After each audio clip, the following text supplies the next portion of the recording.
Hello everybody, welcome back to my channel. Today we're reacting to 7 stories that prove Michael Jordan was not human. I knew it! I knew he wasn't real. He's fabricated, the media made him up, and he ain't true. He's not a human, man. He's a robot. I'm kidding. But this is the first time in my life, if you're new here, I've done a deep dive on Michael Jordan's career. Started watching ball in 2010, finally doing my due diligence and learning about the legends of the past. And Michael Jordan doesn't seem human to me, man. I'm watching a lot of these highlights. I'm learning a lot about him. I'm hearing these stories. He ain't real, man. And this video is about to confirm it to me by Hoop Reports. So shout out to Hoop Reports. And let's hear these 7 stories that prove Michael Jordan was not human. Finally got the evidence I need. When Michael Jordan dunked the ball from the foul line back in the 1988 slam dunk contest, it was confirmed on live television. The man was simply not human. And the crazy thing is, everybody knew it. I mean, one time when a young Kobe Bryant was working out with the Philadelphia 76ers, he asked them what it's like to guard Mike, and they were like, "Mike? You mean Black Jesus?" Michael Jordan is a basketball god, living in a man's body, and today, we're gonna prove it. We all know that MJ worked relentlessly hard on the basketball court to ensure his team's success. But did you know he also used every tactic in the playbook to get an edge over his competitors? Tell me about it. Including referee manipulation? Yeah, that's right.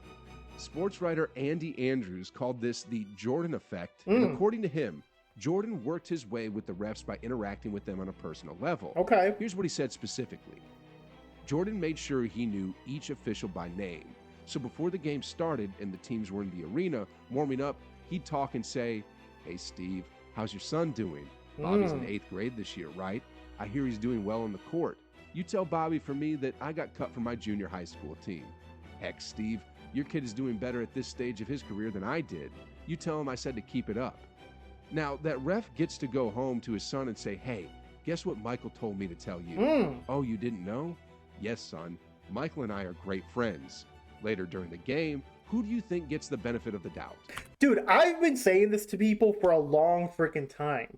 Why does Luka, Jokic, LeBron, like, why do people get angry at the refs when you should befriend them and build that friendship and not have that animosity? So, hey, maybe if there's a call they're uncertain about, they give it to you. I've been saying this for years.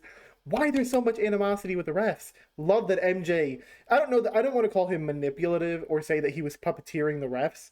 For all I know, it was genuine, but it definitely gave him an edge. Who gets more fouls called? The player griping, complaining, and cussing the official, or the official's buddy? Yeah. The guy who cares about his son.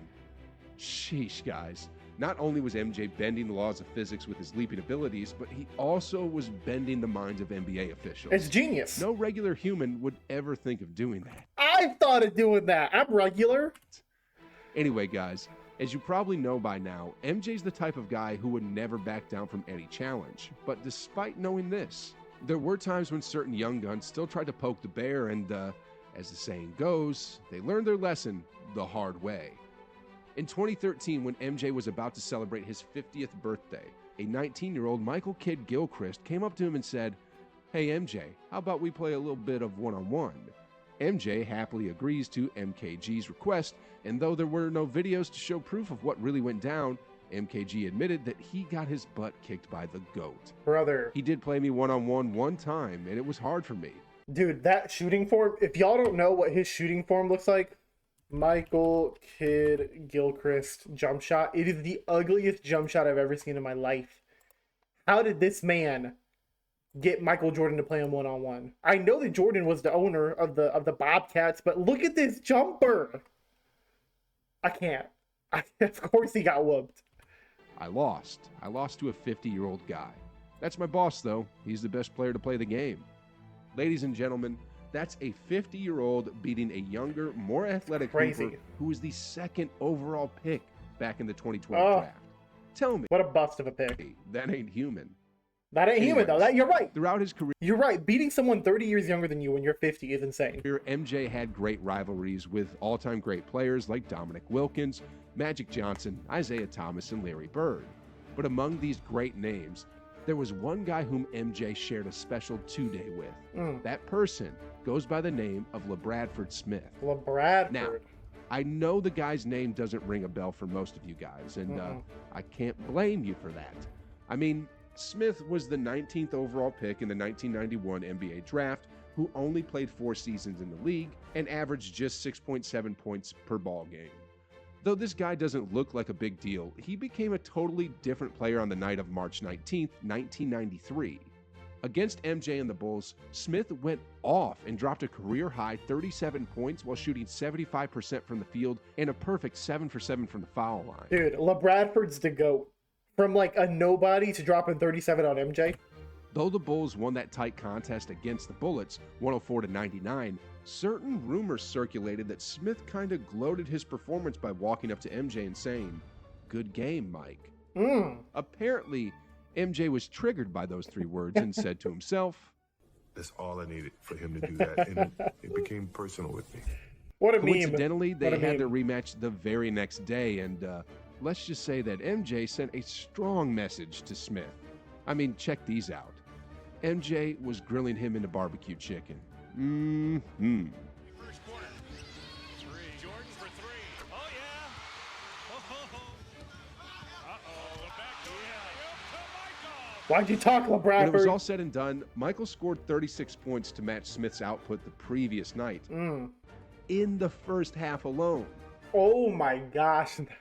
In the first half is not what I was expecting. Eventually, he ended up with 37 points to lead the Bulls to a 126-101 Hold up. He had 36 at the half, and then he only scored 1 more point. lopsided win. Meanwhile, Smith cowered back into irrelevance and half alone. Did I hear that right? 36 points to match Smith's. Meanwhile, Smith cowered back into irrelevance and had just 15 points in that contest. Hey, I mean, 15 points when Jordan's coming at you still ain't bad. Here's the kicker, though. Years later, MJ said in an interview that Smith never really said anything to him and that he simply made it all up because he needed some extra motivation to get Smith back for outscoring him the game before. What kind Homie's making up lies just to get underneath his own skin. of human plays mind games like that? Sheesh. Anyway, whether the threats are real or not, Jordan has the habit of holding grudges against certain players who he feels disrespected him, and he actually keeps a running tab on these names so he could cross them out one by one once he got his revenge. I mean, here's one example. When I was playing baseball, Utah was in town to play the Bulls. They're practicing at the facility, and I go over to say hi to John and Carl, and this kid, Byron Russell, comes to me and says, "Man, why you quit? You knew I could guard you. You had to quit." I said, "Carl, you need to talk to this dude." Carl then responds and says, he's just a young rookie. But from that point on, he's been on my list. This is MJ here, and this is Byron Russell. MJ scored the game winner in the NBA Finals against the kid who said, "You can't guard me." That's GOAT stuff right there. He's the GOAT! That's crazy, man. That story right there, I've never heard before. In his baseball days, this kid came up to him and said that, and then he hit the biggest shot of his career over him in the biggest stage on the biggest moment. And because of that one encounter, Jordan had all the motivation he needed to deny the Jazz twice in back-to-back years simply because Russell couldn't help run his mouth. Shut your mouth, Moving dude. on, here's another classic MJ story that proves he isn't human. Jordan was once best pals with former Chicago Blackhawks center Jeremy Roenick. In an interview with a radio station, Roenick told a story about him playing golf with Jordan just a few hours before MJ was to suit up against the Cavs. We'd been drinking all afternoon. Now he's going from Sunset Ridge to the stadium to play a game, and I'm messing around. I'm like, "I'm going to call my bookie. All the money you just lost to me, I'm putting on Cleveland tonight." He goes, "I'll tell you what. I'll bet you that we win by 20 points and I have more than 40. I'm like, "Done." Son of a gun goes out, scores 52, and they win by 26 or something. After 36 holes of golf and having maybe 10 Bud Lights. Sheesh. This video, more than maybe any other video, might be convincing me this man is the GOAT. It's these fun little unique stories that I've never heard before that are really just like iconic. Talk about unreal. 10 Bud Lights, 36 rounds of golf, is that what they said? And then he dropped 50? Anyway, this story happened back in 2016. Chris Paul has been one of the most well-known endorsers of the Jordan brand, and in 2016, he invited MJ to be part of his summer basketball camp. As the kids were having fun, CP3 suddenly issued a shooting challenge to MJ with a condition that if he missed 3 shots, then all the kids who attended the camp would get free Air Jordans. Despite being 53 at the time, MJ answered CP3's challenge, and here's what happened.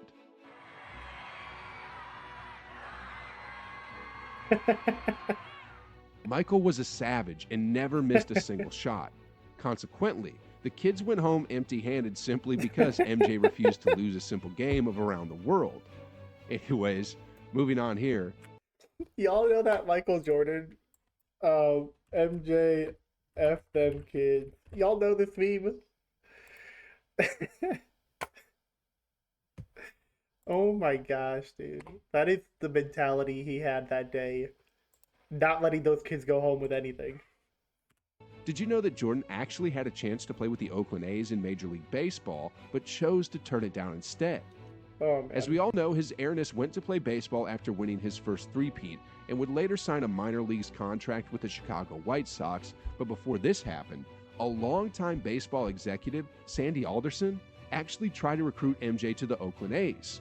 In his own words, "When I heard that was happening, or about to happen, I called the agent right away and said, hey, look, I understand he may be going to Double-A. I don't even know who the 25th man is on our Major League team right now. I will sign him and put him on the Major League roster. He'll be a part of our 25-man team tomorrow." Now, according to MJ's agent, David Falk, MJ was actually receptive to the offer, but ultimately turned it down simply because he wanted to earn a roster spot and didn't want things to be handed out to him.